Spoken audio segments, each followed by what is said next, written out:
বাসায় বসে খুব সাধারণভাবে আপনারাও পাঁচফোড়ন তৈরি করে নিতে পারেন।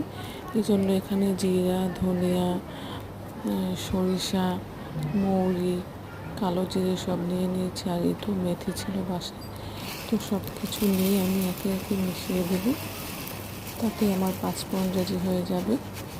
আর বাহির থেকে কিনে আনলে অনেক সরিষা দিয়ে দেয়, সেই পাঁচফোড়ন কখনোই ভালো হয় না।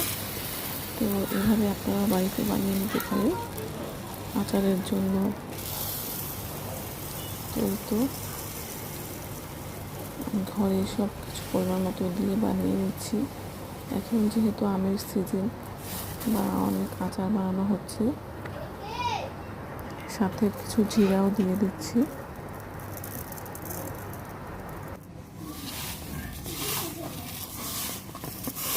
হাত দিয়ে মিক্স করে নেব,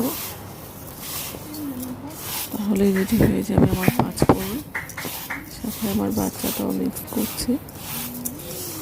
তো হয়ে গেল বাসায় একেবারে কোনো ভেজাল মুক্ত পাঁচফোড়ন। আপনারা ইচ্ছা করলে বাসায় এভাবে বানিয়ে নিতে পারেন। এই তো এটা কেনা পাঁচফোড়ন, দেখেন কি অবস্থা, শুধু সরিষা ভরা। আর এটা